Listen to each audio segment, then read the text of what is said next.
supporting the kingdom, promoting the kingdom, and having fun while doing it. And now, let's welcome your host, Nick and ShaLonda Allen. America! Hey, family! What's going on? Hey! How's everybody doing? How y'all doing? I'm good. How are you? I'm excellent, babe. Good, I missed you today. Good. Oh, you missed me today? I missed you today. Man, y'all, Nick be trying to act like he really... went into the office today. Left me at home working by myself. Don't let Nick fool y'all. What? He ain't this I ain't trying to fool attached. He was so happy to have a break today. Oh, please. See, it's 10 years in the game. We for real. We for real. Thing, oh, dang. We for real. Okay. All right. Hey, yo, I'm seeing that there's a bunch of people that's already signed on online. Our listenership is just up there. I don't even know if listenership is really even a word, but it's up there. There's a bunch of people online, and they're here for a reason. They're here for a reason. They're here for a reason today. Yeah, absolutely. So let's not delay it. Yo, you know him for Wait on Him. There's Hope. Wash Me, Never Shall Forget. We Walk by Faith. I mean, you can go on and on and on and on. Go on and on and on about this man's catalog. He is a pastor. Just the incomparable. Ladies and gentlemen, let's welcome Pastor John P. Key. Woo! What's up, nephew? I love y'all so much. Oh, what's happening, love man? You. Thank you so much for joining us. Look, I'm hanging out with family tonight. Yes. Thank you. Hey, so if you was hosting the Oscars and Will Smith slapped you in the face, you just gonna jump right into it? Let's get into it. Oh man, but you know what? You oh, Lord. Okay, go ahead. Is it knuckles flying or what? Let me say this right quick. If I was hosting the Oscars and Will Smith walked up to me smiling and smacked me, and I pray I still have a few followers after I say this, Will would have never made it back to his seat. You feel me? Never would have made country. Smack is the ultimate disrespect. You understand me? It really is. And everybody says, it was a joke. I've heard Chris do worse. I've heard comedians do worse. Mm-hmm. It was just one of those moments. He was feeling himself, but we would have felt each other together. And then I would have prayed with him, laid hands on him, oiled him, and sent him his way. So he would have already been on the floor. So easy for you to just kneel down and then lay hands on him. There would be no police call. It would have been over. Everybody would have said, even Stephen, he would have been laid out. And I would have sang a song for him. I'd have said, "It's me." Standing in the need of prayer for Will. That's what I'd be doing. Man. Come on. Oh my God. I love it. But you know what though? I really believe that. I mean, I honestly believe that. That's for real. We know and you it wouldn't be play. up to me. I'd be calm. It wouldn't have been me. My left hand just goes and does what it wants to do. I try to stop it sometimes. In all seriousness, it was horrible. It was horrible to me. Quite a few of my friends worked the Oscars, quite a few musicians. To Will, the other Will, who produced an amazing show. Mm-hmm. It just, to me, it showed a side that, as Grandma said, don't let the family business out of the house. Yeah. We were embarrassed as a people, tell the truth. Yeah, no, it's the truth. Yeah. So and I know both of them. I know Chris more than Will, and hats off to Chris. He was cool. He allowed the show to go on, but I looked in his eyes. He had that, I call it John P. Key on the bus in the 5th grade. When you was small and you got whooped or somebody hit you and you couldn't hit them back, your day was messed up. Right. So his day was messed up after that. But last night he did a good job, I heard, in Boston, and he wasn't ready to really talk about it. But the Chris I know, the comeback gonna be strong, baby. Yeah. Absolutely. Definitely. Absolutely. Those ticket prices I see them went up. So this has definitely turned in his favor. It has definitely worked in his favor. My thing is that, I mean, if you call yourself trying to protect your wife, then you did more damage toward, ruining, your wife's reputation, because now she's just social media just he's feeling that hindsight, if you would, today, I believe, because at the end of the day, You know, again, we were taught something when we were kids, you know, that 25 count rule. Sometimes you got to think about what you do, you know, and I've been in situations where I had to be reminded of my call, my oil, and what I represent, you know. Even as a pastor, you know, they were breaking in churches and robbing churches and coming in with guns and laying people on the ground. That would just be a dangerous thing to do in my church. You know what I'm saying? It's just, you know, so we're from another era. And yes, I'm going to protect my family at all costs. That's right. But again, just the timing, I would have waited until after. And when we were outside waiting on our cars, I would have went up to Will and said, yo, man, come here, buddy.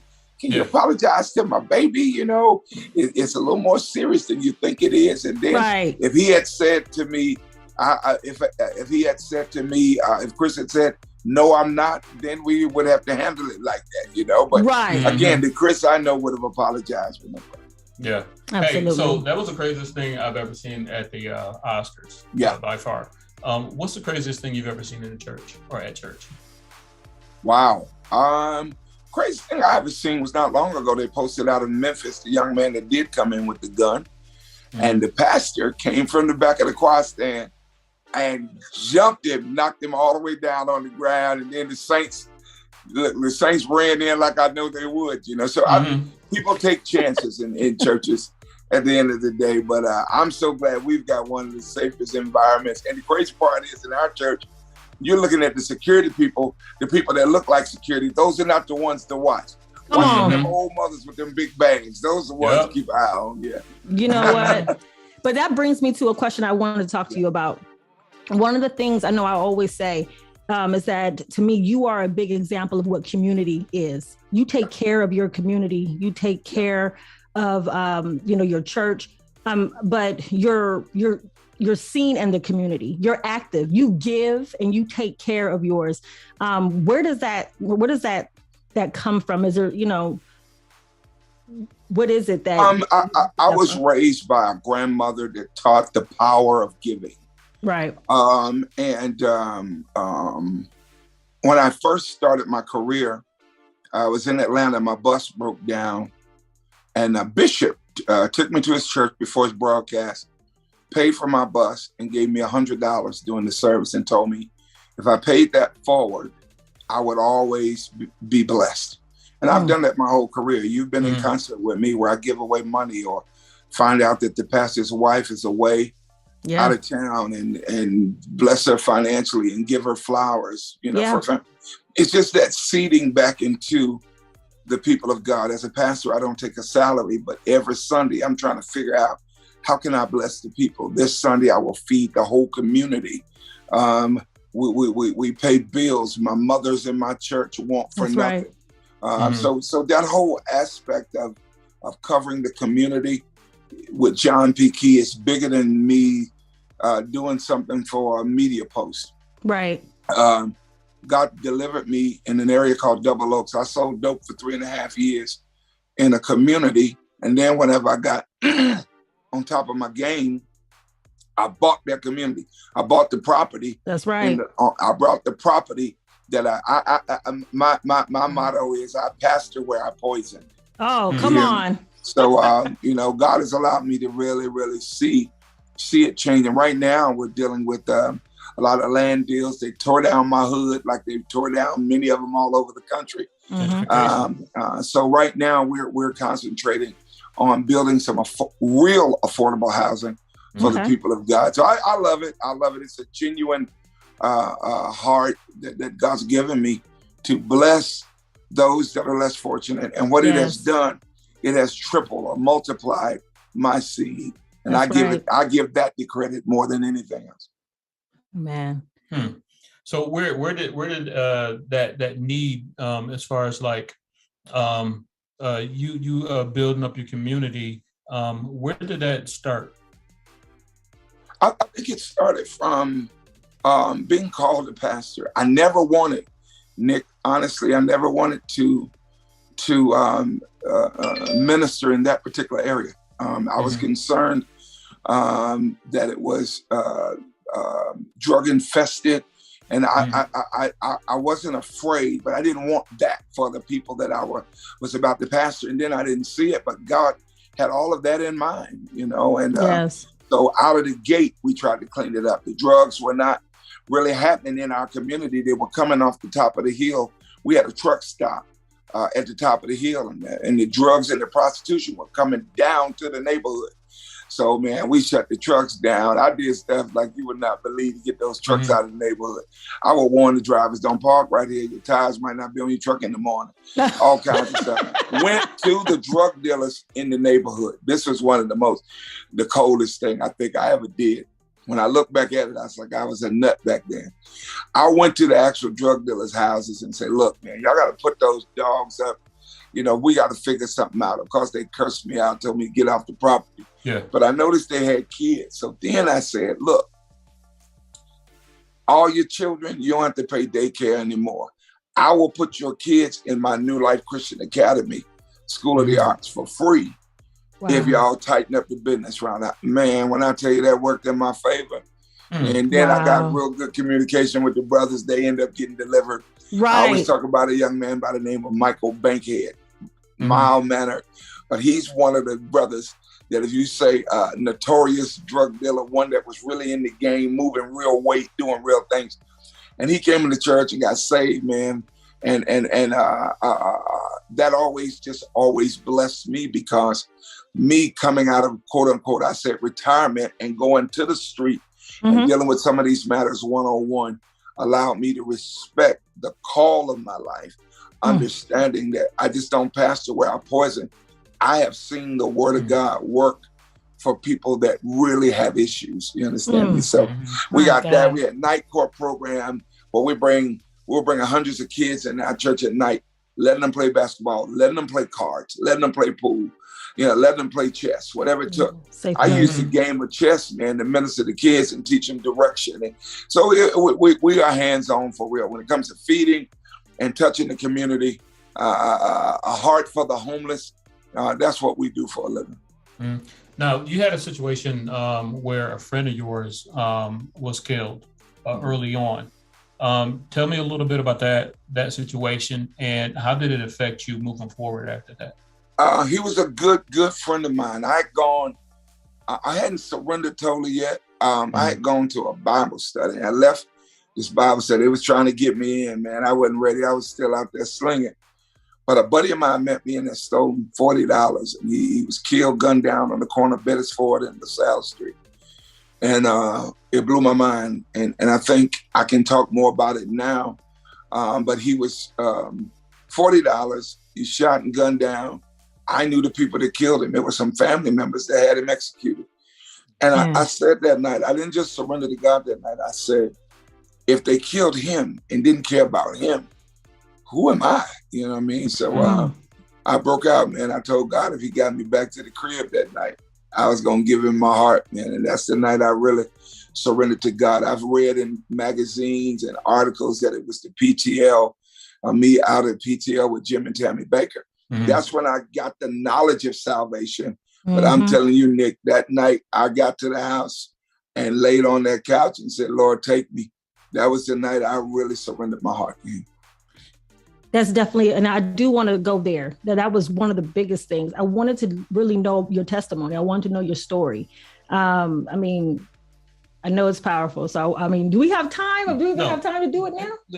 One of the questions I wanted to know, because you just mentioned it, what was your association with PTL? I worked Buffalo Were you like Park. the minister of music there, or? Yeah, no. How did that work? I worked Buffalo Park on the Saturdays. And of course, BB and CC, they were under the tent and in the big building. We were outside. We were the opening act on Saturday afternoons for Buffalo Park with the little train with the kids. So I joke people and tell them we were singing "Lord Lift Us Up Where We Belong," you know, back in the day. But we were outside, you know what I mean? They were the house people. We were outside. So, I worked PTL for a minute, man. And Jim and Tammy were close friends. They opened that door for us to minister on Saturdays. And so that was my gig, if you would. And I had surrendered my life. I was confessing salvation, but it was in those services where I really heard a word. And I saw the word changing my life. Amen. Now this was because I'm reading here and it says you lived in California when you were 14. Right. What was that experience like? Well, did you move with your family or? No. I came out of high school early and I moved to California with my brothers who were dynamite musicians, excellent musicians. And I studied under Charlie Peacock's father, who was Charles Ashworth.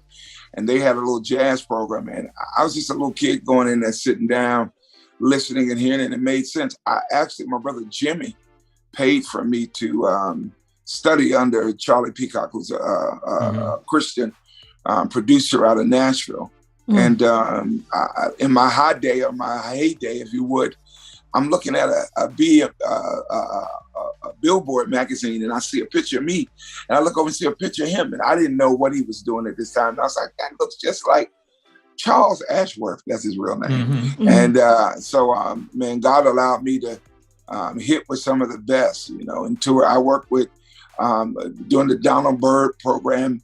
I worked along with Cameo, Donald Byrd and the Blackbirds. I worked with Phyllis Hyman as a young kid playing piano. So, and then I got a job as Miss Black Universe Pageant's music director. And that brought me to Charlotte, North Carolina. And that opened many, many doors, man. And somebody said, well, if you were making that kind of money, you were hitting hard, where did the drugs come in? Well, they don't have pageants all year. So when the pageant slowed up, I was trying to find that paper. So right. Yeah, man, I was 14 and for about 3 years, because I was about 17 or 18 when I moved to Charlotte in 79. And I got involved in a major drug operation. And I can tell a little bit more about it now than I could a few years ago. But it wasn't a cartel from Philly or cartel from Jersey. I got involved with a major cocaine operation out of the church.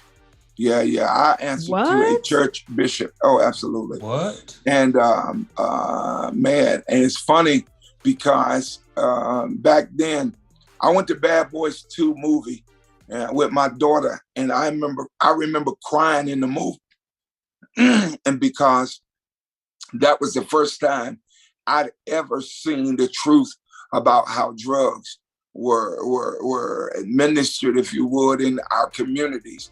It was through churches and funeral homes. Man, I used to play for funerals of people I didn't know, remove packages, fly to Chicago, meet my contact at Miller's Pub downtown. And then I would go to Donald Ashford's church in Chicago, because I don't care what people say. Even when I was in sin, I had a seed in me, man. Something, I'd do my danger and do my dirt. But then I would get a cab to Donald Ashford's church, either that or ride and sit in the back of the church and just cry, man. And so as I got older, as I got saved and got older, I called him one day and told him this story. So I know his son is. I remember when his grandfather gave him the church, and they were meeting in a school. All of this is happening with John P. Key before he got saved. I am I'm blown away at the fact that you said that part of the cartel, the bishop was part of the cartel. Man, the bishop was the cartel. He was the cartel. Oh, absolutely, man. This is a movie. Not by myself. It was a quite movie. a few of us. And I don't want anybody to get nervous or scared. I ain't gonna call nobody's name, but this guy, absolutely not. This guy was major. And I would go in, quote unquote, teaching workshops with no workshop in mind. My job was to move that weight around. And I wasn't by myself. Me, a couple more folk I'll name in a few years that were they're going on to be with the Lord now. But preachers. Yeah, back in the day, you had a little office in the bottom of your church that you couldn't go in. You understand? Because they knew that the police wasn't coming over there messing with no church too fast. But my story is huge. I'm working on my dad's movie right now. I got 5 more scenes to shoot, and everybody asks, when am I going to tell my story? I'm going to write it, but I'm going to wait a few more years before I go with the John P. Key story. Oh. Yeah. So you are working on a movie about your dad. Yeah. What inspired you to do a movie about your dad? Couple of things. Daddy was an amazing singer. Mm-hmm. Daddy was an amazing singer. And he died in 81. And my headache is that I didn't record him. I didn't find any kind of device to record him.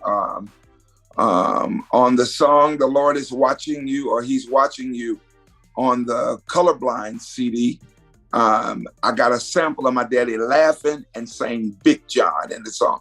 And my kids just heard it for the first time last week. But I didn't get to record him. But his life was so amazing.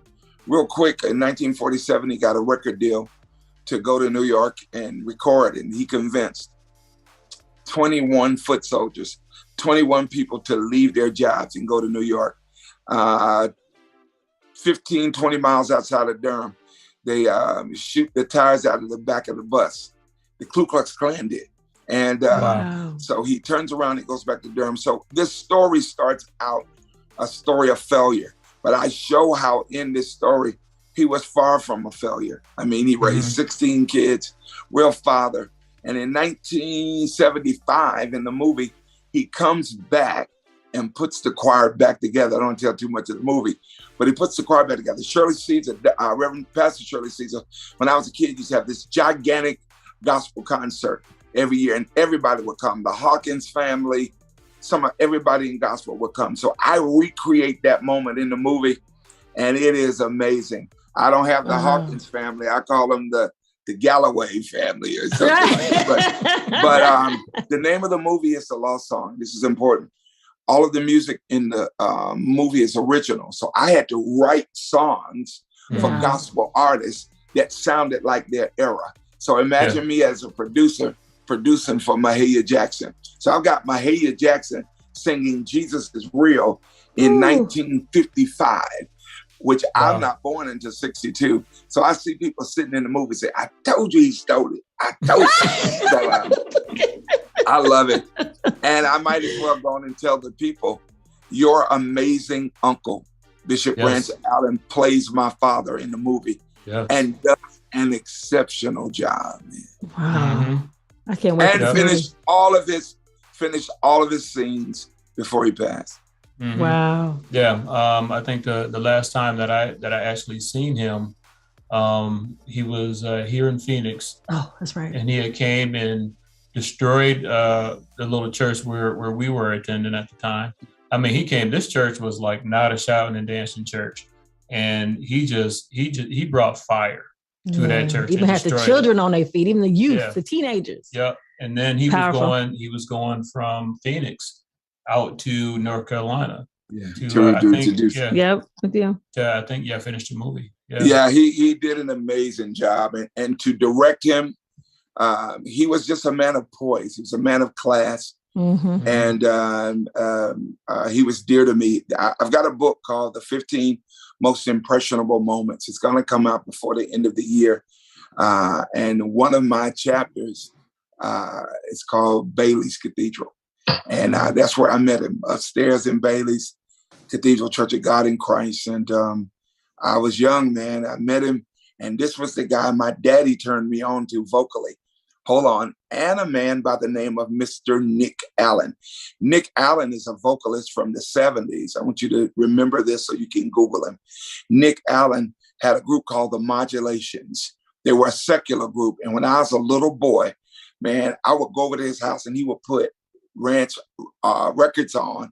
And I would just be in awe, man. So for me to be able to meet him, and when I met him, I just lost my father. This is like 82, maybe. 83. And he took me in immediately, man. I'm in Bailey's. I'm talking to him. He reads me in the spirit like you've been going through something. I don't know, man. I was probably up there crying because I met him. You know what I mean? But he took me in as a son. And you know this to be the truth because you were there on many occasions. Yeah. Any concert that I did and Bishop Allen was on the stage, whatever my purse was, whatever I picked up in that venue, and you remember, Nick, I would walk on that stage and give it to him.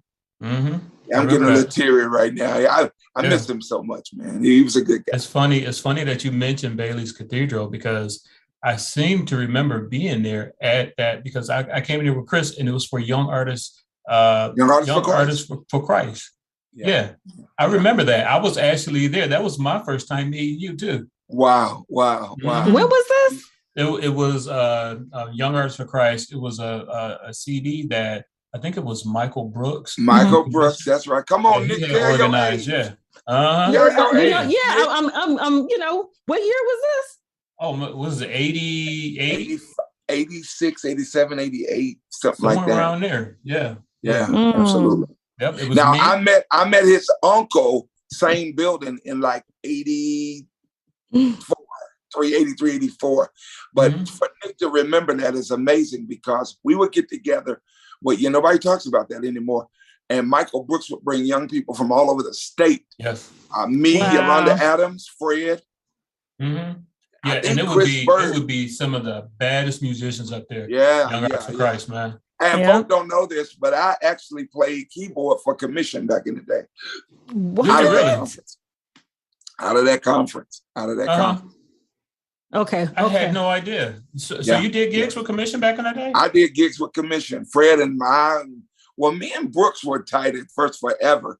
And they would travel Virginia, North Carolina. Matter of fact, I can't go into detail, but I can tell this and laugh. One of my drug runs back in the day, before I even met any of them, I saw commission in Virginia. What? This story is huge. Okay, we're going to stop right there because we're getting ready to take a commercial break here. Cool, let's do it. So everyone, don't go anywhere. Stay right there. We're even going to jump in the comments and let you guys ask any question you want. Pastor John P. Key, y'all. Pastor John P. Key. We'll be right back.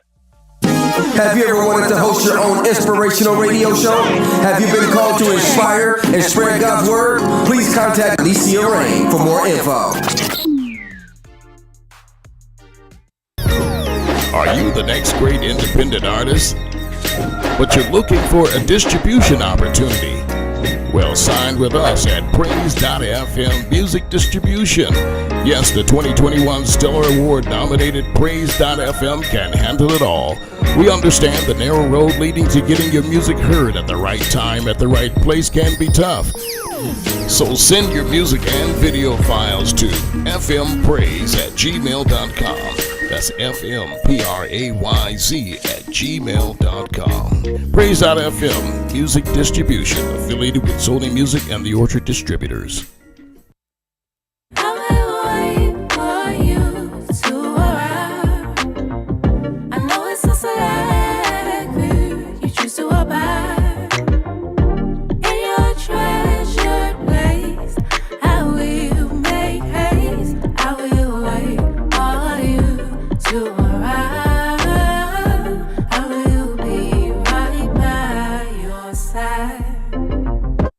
Hey, Praise family, meet service disabled Navy veteran Howard Martell. He's a Christian, family man, and business owner of Howard Superstore. Howard, tell us more about the store. Some of our top sellers include Gen Mink. It's 100% pure mink oil and provides exactly what your skin needs. Gen Java Gourmet Arabica CBD coffee with an unbelievably good taste. Jenny's Roll-On Pain Relief. Gen Health, which supports a healthy immune system. Ultimate Keto, Ultimate Body Formula. Gen Pet Max, Total Pet Health for cats and dogs. And Gen Ties, Clean Hands. We're also super enthused to bring Gen Energy to the consumers. This is a power factor correction unit installed in your home or business, and it absolutely helps reduce high energy bills from power companies. Learn more about these amazing products. Visit howardsuperstore.com. That's howardsuperstore.com. Shop Soulful Touch Roses for your personally designed rose at soulfulgifts.etsy.com. Attention! Music Fest has opened its doors of opportunity for a short period of time to musical talents to perform.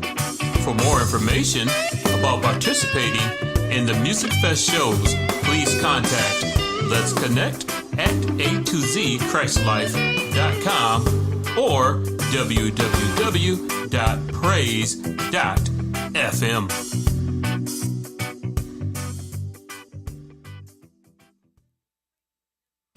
Unique Sounds Music Group presents a music fest on Carnival Freedom, January 26th through the 30th, 2023. Sailing from Orlando, Florida to Nassau and Princess Cay, Bahamas. Reserve your spot today with just $25 by contacting booking at uniquesounds.com. Hey, y'all. Hey. We are back with Pastor John Vikki.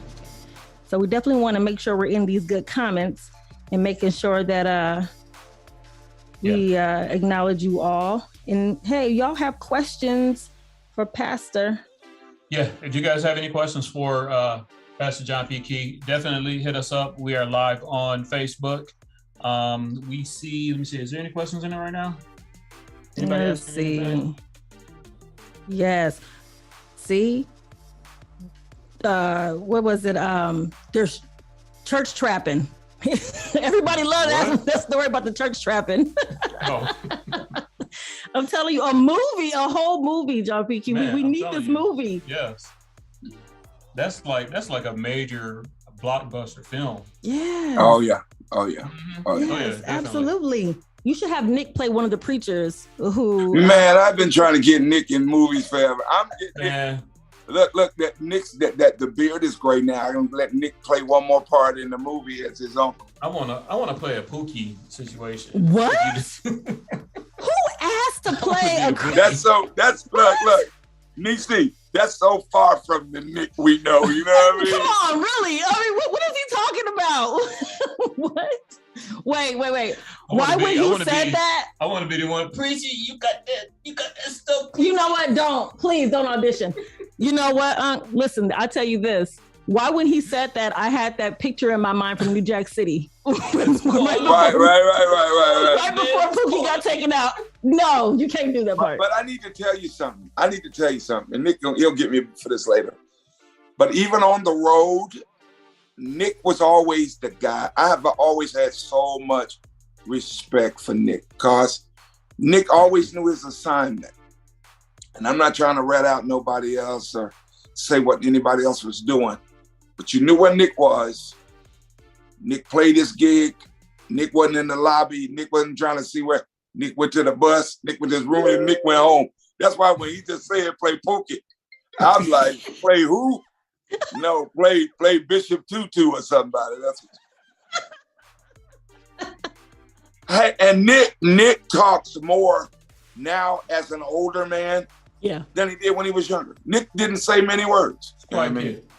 Yeah. And it could be too that I'm extremely talkative and I make Nick talk. She is a bubble burster. That's what it is. Yeah. And if you're not gonna laugh, you have to learn the art of conversation if you're gonna be with ShaLonda because she's gonna make you talk. Yeah. 100%. I guess I'm an introvert's worst nightmare. Oh, yeah. I'm not gonna say that. I will say this, and this has been said by my staff. Whenever we've seen you all, and we've been there, you've just always been personable and family, and that's a good thing. You get it from your mom. I do. I get it from my mama. I do. I get it from my mama. My family is like that. Women in my family are like that. Shout out to mama. She is hilarious. A comedian. Yes, shout out to my mama.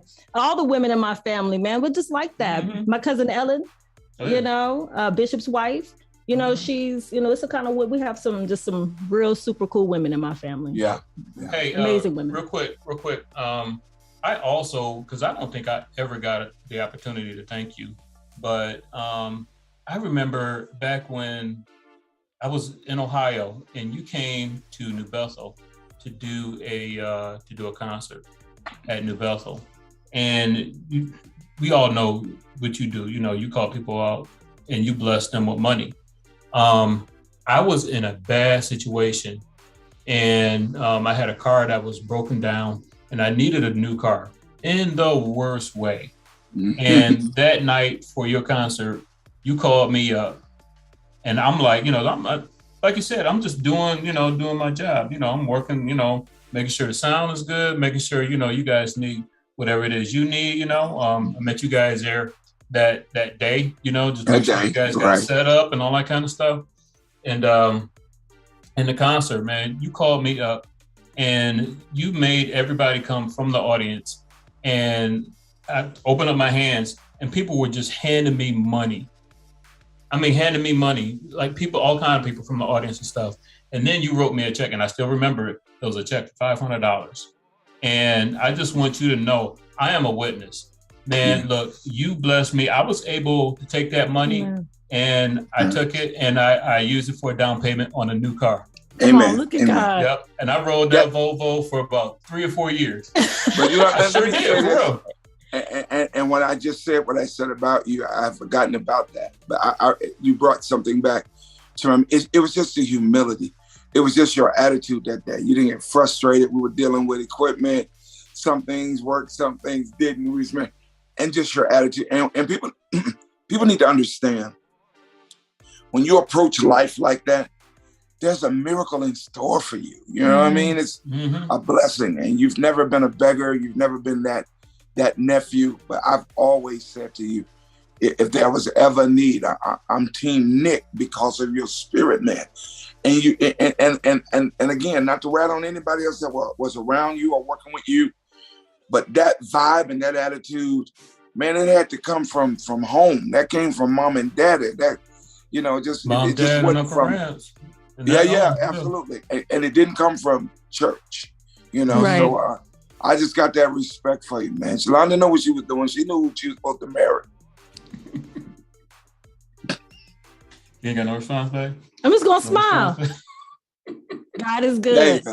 God is good. I truly got blessed. God did me good. But I do have some questions. Hold on. People do have questions in the comments.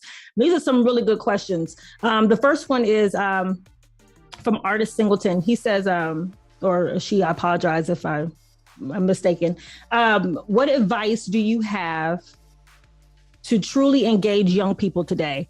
They seem to lack the ability to communicate in person because of technology use and immediate gratification. It's rough. It's hard. And I don't want you to think I have all the answers, because my ears to the pavement. You know, what I've done in the past, though, is I've met them where they were. I've taken more guns off the street than any police department in the United States of America. I hold to that.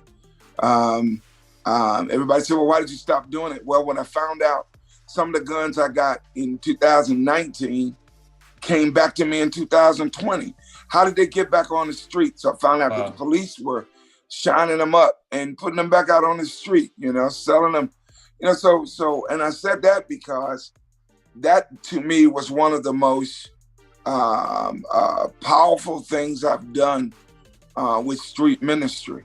I took some gift cards from Walmart and promised my staff, give me some cards. You understand me? And we went to different companies, and not a lot of people sold into that idea. So I came out of my pocket and got some gift cards from Walmart and started taking up guns. What I knew was the kids wanted to play the latest games. And so they wanted to buy the latest. So I wait around Christmas time. And when we finish this interview, I'm going to send you, I'll do it while we're doing it. I'm going to send you pictures of some of the guns that I've taken off the street. It will blow your mind. Wow. You met them where they were. Met them where they were. Talk to them. Have a conversation with them. And here's the best thing we can do as adults. Don't forget your sin. Don't forget your error. Meet them knowing that you were there at one time. Now, we were smarter than them. Like, I'm dealing with a kid now that got busted for selling dope in front of the fire station. You didn't know that the fire station and the police station was the same thing? So, you don't know. It's a new crew. Right. But, I'm there. And again, as I first stated, I don't want to sing that I have all the answers. I'm meeting with my executive team this week about what can we do. And then as a pastor, I'm not scared to invest. Give me an idea that makes sense. Right. Money's not an issue. Let's do what we got to do to get them. Amen. And we have another question here. Let's see. What have been some of your greatest challenges? I think one of my biggest challenges, I believe, is teaching artists to do better. get you some insurance. We want to floss for the gram. Everybody, and you don't really have anything, so teaching people in this season. I'm 59, and at 59 years old, pastoring 25 years, I'm debt free. And it's not a John P. Key thing. Right. I've taught the people how to be, here comes the word, discipline. I wish there are a lot of people in my city this week for the Bishop T.D. Jakes Leadership Conference. And I'm sure it is one, but I pray there is a class where pastors can learn how to be disciplined. I don't need the roles. I don't need and I am going to buy a nice size house because I got grandkids now, grandbabies. So I'm going to have a happy house. But I've just been disciplined. I found out yesterday that they honored Dr. Bobby Jones and my cousin, Donnie McClurkin, for the BMI Awards. And I should have been there to encourage their hearts. And here's why. When everybody was buying Bobby Jones glitter suits and shoes and leather and all that, I was buying sweatsuits and got the same 5 now. I've never preached in a suit. I preach in my sweatsuit every Sunday. If somebody in your family died, we'll put on a robe and a collar to look good in front of your family. But I just figured it out. Somebody said Jay-Z, the more money he makes, the less dressed up he is at his business meetings because he doesn't have to impress anybody. That's John P. Key. I've never tried to impress anybody. I am who I am. Let me give you a word of clarity. I'm a student of the Bible. Whoa, I'm a student of the Bible. That's right. I love teaching the word of God. So let me do that stuff and the rest of y'all do what you do. But I wish I could get, and I think I'm going to do it. I got 3 days of VIP at the end of July and August. And I wish I could just get artists together and bring them in a room, shut the door, and let me talk to them. Yeah. You understand me? So you can get some substance as you move forward. I never have to work again. I never have to do another concert. I never have to leave my house. And if God forbid something happened to me, I'm going to release music, Nick, for the next 20 years. I did my homework. I knew my assignment. I'm getting it done. I'm working on 12 projects. I finished Bishop's Rance Allen's tribute project this week. My last mix was today. Yeah. And I can't wait. I'm just, it's going to be great. It's going to be great. And it has nothing to do with me. It's going to be great because he instilled something in me. And I'm going to say something that Elder Nick can agree with. He just didn't have the malice that other people had. You didn't see him sitting around dogging people. Or it's just that he was something new, man. And I needed that in my life, So now as I go forward, my dad instilled a lot in me. But then right after Dad, here comes Bishop in 82, 83, letting me call him Father. Nights, and I'm sure y'all heard about him. There was no night I didn't call him, and we laughed on the phone till he fell asleep. We were PAP buddies. We were CPAP buddies. You know what I mean? Nothing he asked me for, he didn't get, Amen. And it was wasn't because he was a great singer. No. But because he honored God. He loved God. People don't know this, and I probably shouldn't tell it, but I tell everything. I teach my people in my church to pray. Don't tell me your business because I might say it from the pulpit. But I'm working on a book of his. I took 20 of his sermons and I'm writing a book, and I'm not changing. I think I'm doing some little grammatic things here and there, but I want him to hear the heart of Bishop Rance Allen. So I'm excited about it, man. And again, I pray with all my heart that I make Uncle Tom and Uncle Steve happy with what I've done, because I honor them even on this record, Yeah. Hey, so we know that you have a tribute record coming out with Bishop Rance Allen. What was the process for figuring out what material you wanted to include in this project? That was so crazy, man, because I had access to so much. So I went to people like your auntie, you, Chris Bird, and I would have general conversations, not necessarily about the record, but I'd rap to y'all and kind of see what the vibe was concerning this, that. And I've come up with 28 amazing songs. And somebody said, well, all of them gonna make it. I pray they do. Yeah. I mean, amazing. And some of the greatest singers, let me tell you some of the folk there. Some of the greatest singers. Yeah, go ahead and run it down. Some of the greatest singers of our time is on this record. I got Joshua Copeland from Sunday's Best a couple of years ago. Yana Crawley, Teddy Campbell. Yeah, he's playing drums and doing lead on I've Got to Be Myself. And in my production, I'm producing like a producer in the 70s, 80s. I did some things with the drums. It's going to be amazing. I got Dominique Ricks, Darius James, DJ Darius James out of Detroit. Tyler Allen, young man that tried to sing like Bishop Rance. I got him. Viral. He's on the. They do a song. They do all day long. I've got Gene Moore singing "Ain't No Need to Crying." Clap Your Hands, Shelby 5. I got B. Slade on here singing a song that nobody could have sung but him. When I was a little boy, Bishop did a song called Heaven. That's where my heart is. And I got B. Slade singing that, and it's amazing. I promise you, Fred Hammond, still waiting on a vocal track from Charlie Wilson. I'm believing God is coming in. Kalante Gavin, Frank McComb, Caleb Sean. I've got Zacardi Cortez. Bishop Michael Lampkins is on this project. A young secular vocalist that's out of this world named LaShardon. She redid Blessings, the duet with me and Bishop Rance. I got a young man named Tony McClendon. Tony McClendon is about 63, 66 years old. Cold-blooded vocalist. Is that the one that sounds like Luther? Boom. That's the one that sounds like Luther.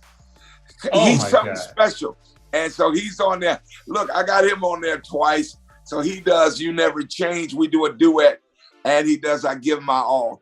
I've got Q Parker from 112. He's doing a song called Can't Get Enough. I flipped it. Bishop did it years ago. And Bishop loves solid kick drum. So I did a solid kick drum kind of dance tune. Paul Porter and Sean Bigby did It's You That I Trust. I got Jarrell Smalls on it doing God Is Good. Another soldier, Isaac Caree, B. Slade, John P. Key. I'm going to make it after all, Pastor Jason Nelson. I've got Jay White, killer bass player out of Nashville. He's from New York. He did a version of I'm Going to Do Your Will with just fiddles and guitar. What? So it's going to be amazing. I've been hearing the tracks, man. The tracks are complete fire, man. Cool. Thank you, I'm man. so excited. Thank you. Absolute fire, man. Yeah. Hey, listen, the first time I sent you one, it was in the wee hours of the morning. I watched my phone all month. I said, now, you better comment. And he finally did. Oh, my goodness. Pastor, I had another question for you. Somebody wanted to know, what advice do you have for independent artists, for new independent artists? Stay true to the game. The game has changed now. We have social media. Come out of your box. Make sure that your artwork is amazing. Make me want to hear what you just did. You know, invest in yourself. That's what I tell independent artists. You know, the record companies are no more. And I'm not dogging any, and I'm still associated with a few myself. But they're not handing out the deals they used to. A few of us can still get a few dollars for budgets, but it'll never be that anymore, because many of the things that the record company used to do for you, you can do for yourself. Hey. I'll go on tour. You've seen me do it. Both of you seen me do it. And I'll set up an autograph room, and I've sold more CDs in 2 weeks than some artists have in their whole lifespan. Wow. So you've got access to people now. You've got to believe in yourself. There's a guy in your city. I don't even know if you know him. He's one of the coldest singers in the world. And I don't know when he's going to get ready to do what he does, but I believe in him. I hope somebody in his family is looking and paying attention now. There's a guy in your city by the name of Ronnie Jack. He is amazing. Remember that name. Okay, Ronnie Jack. He is amazing. Okay. And I bring him up because these are the people. Ronnie Jack. Frenchie Wiggins is an older guy that lives in Chapel Hill, North Carolina. Cold-blooded vocalist. And you wonder, like, when? And I think they're going to do just like the guy, Antonio, the guy that we spoke about a few minutes ago. He was out And I said, Antonio, nobody ever heard you? He said, yeah, I just got tired of all the promises and nobody came through. Well, I gave him an opportunity and the world is getting ready to know who he is. So to your Ronnie Jackson, to your Frenchie Wiggins of the world, Frenchie Wiggins did my first James Cleveland song early on, Jesus Will Do It. If you Google it, James Cleveland, Jesus Will Do It. That's Frenchie Wiggins, just an amazing singer. So that's what I'm doing in my old age, still trying to reach back and grab people I believe in and giving them at least one good opportunity to do what we do. Yes, yes. And one more. How do you stay so hip? I got kids. My kids will not have me be ignorant. You understand me? And then, yeah. And when you're from the street, you know, and don't get it twisted. I was raised in a major home, major family, 16 kids, 10 girls, 6 boys, mama, daddy, grandma, the whole 9. But when I was on the street, I rolled a little different. I still roll different. You know, I see how artists roll, and no shade to the awards ceremonies. I could care less. I got 24 Stellars, I believe, 7 Grammy nods. God's been good in that area. So I don't want the things that other artists want. Right. And I'm gonna really sound corny like a real preacher on this next statement.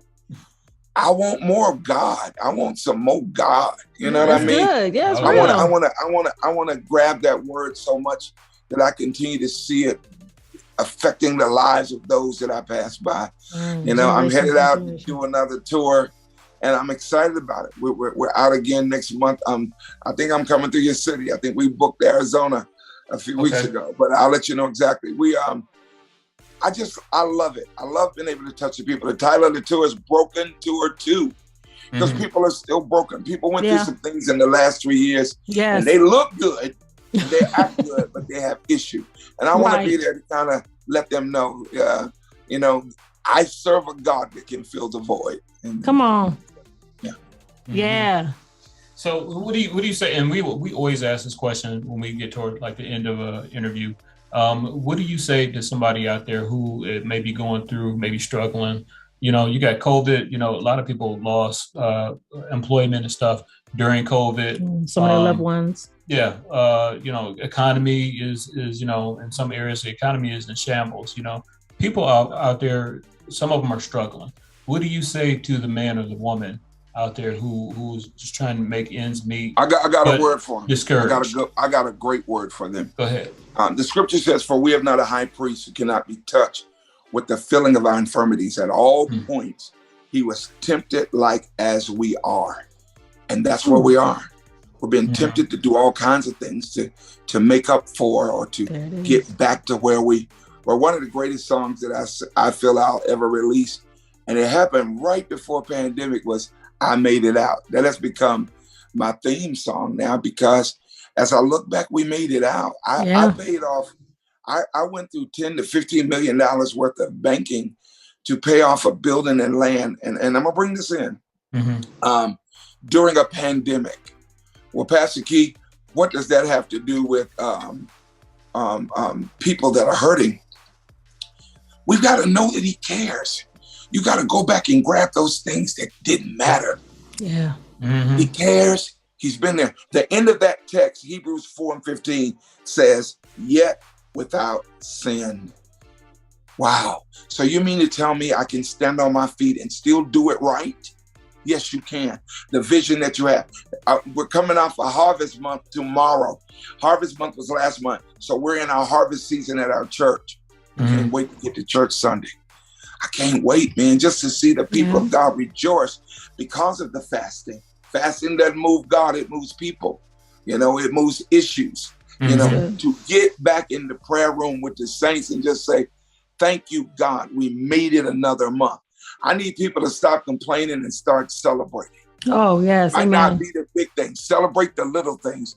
Come on, Nick. There have been times where you probably said, oh my God, what are we going to do next? But then the God that you serve, the God that you love, he doesn't have a respect of person, but he's a respect of purpose.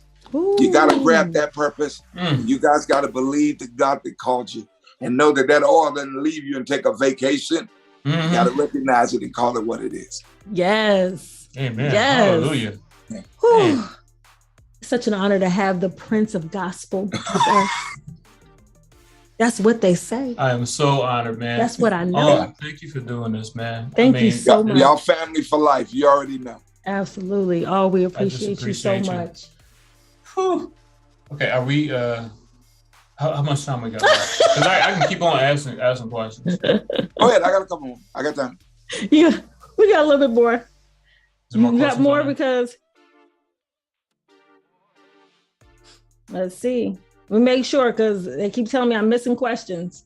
Oh, right quick. A few minutes. What do you like to do in your spare time, Pastor? They want to know. What do you like to do?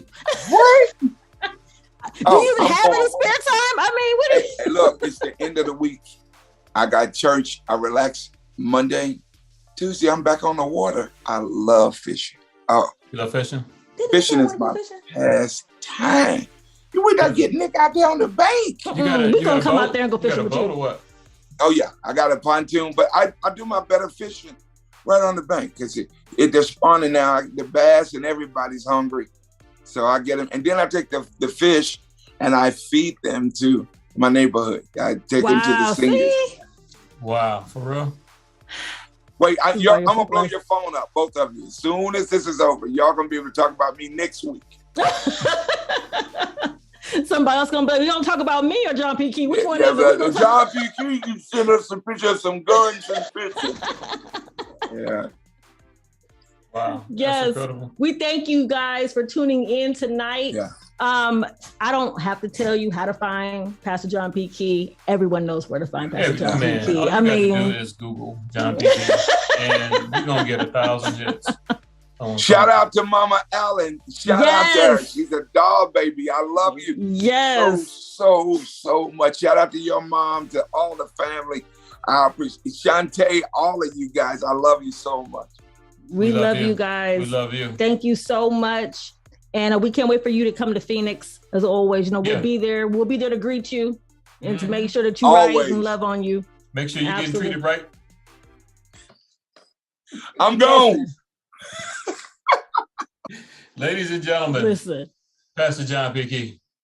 Love you. We love you. You are tuned in to that PRAYzy station, PRAYZ.FM, where we get our praise on, 24 hours, 7 days a week.